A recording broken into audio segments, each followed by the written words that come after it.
कहते हैं इंतजार सिर्फ मोहब्बत में नहीं होता, पर पीजी के कमरे की वो खिड़की जानती है कि मैंने मोहब्बत नहीं उसे हर शाम जिया है। हेलो हाय, आप सुन रहे हैं सुनो जिंदगी और ये है सपनों के किराएदार का एपिसोड 2, पीजी की खिड़की से उसका इंतजार।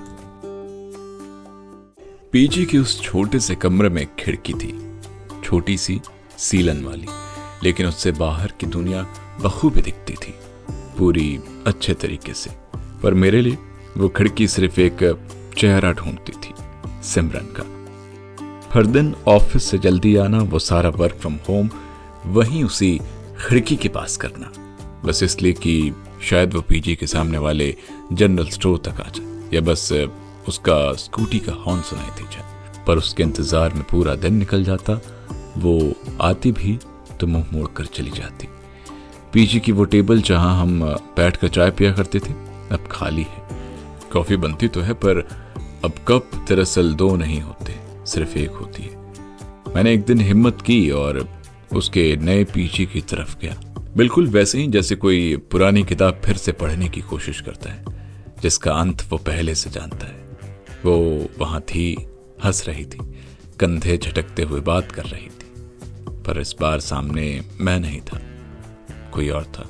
वही उसका एक्स रोहित, जिसके बारे में वो हर शाम छत पर मुझसे खूब बातें किया करती, उसके किस्से कहानियां सुनाया करती। जिस हंसी मजाक में वो उससे हंसकर बात किया करती थी, वो कभी मेरी हुआ करती थी।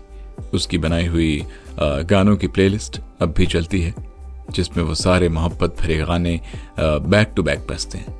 लेकिन अब वो गाने तसल्ली नहीं देते, अब बस याद दिलाते हैं कि पीजी का छोटा सा कमरा कभी किसी के आने से इतना बड़ा लगता था और उसके जाने से इतना खाली। मैं अब भी उसी पीजी में बैठा हूं, वही दीवारें, वही सीलन, वही पंखा और वही खिड़की, जिस खिड़की पर मैं एक लंबा इंतजार लिए बैठता हूं कि उस लंबे इंतजार में एक ऐसा पल आए जब मुझे सिमरन का दीदार हो जाए। लंबे अरसे के इंतजार के बाद बस फर्क इतना अब आ गया है कि वो खिड़की खुलती तो है, पर ताजी हवा के लिए, ना कि सिमरन के इंतजार में। प्यार बहुत कुछ सिखा देता है ना, और पीजी सब कुछ दिखा देता है। अब समझ आता है कि कभी कभी मोहब्बत पीजी में नहीं, पास्ट में मिलता है। और मैं अब खिड़की से बाहर नहीं देखता, मैं अब अपने अंदर झांकता हूँ। कभी कभी सबसे लंबा इंतजार वो होता है जहां सामने वाला कभी आने वाला ही नहीं होता और हम फिर भी खिड़की नहीं बंद करते।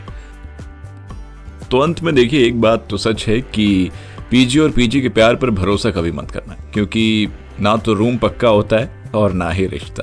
पीजी में जो प्यार होता है ना, वो वाईफाई की तरह होता है, आप समझ रहे हैं। मतलब शुरू में तो तेज चलता है, फिर स्लो हो जाता है और आखिर में नो कनेक्शन दिखाता है। पीजी का प्यार ऐसा धोखा देता है कि बंदा महीने का किराया तो चुका देता है, पर मोहब्बत की ईएमआई अब तक दिल में चल रही होती है। कुल मिला के समझ लीजिए कि पीजी और पीजी के प्यार पर कभी भरोसा करना ही नहीं है, क्योंकि पीजी का प्यार ना रिलेशनशिप कम और ग्रुप स्टडीज ज्यादा होता है। वो एक तरह से ओपन बुक होता है, रूममेट से लेकर वार्डन सबको पता होता है कि अब अगला ब्रेकअप किसका होने वाला है। और हाँ, अंत में एक बात और, पीजी में प्यार वही करता है जिसे ना रूम पक्का चाहिए ना फ्यूचर।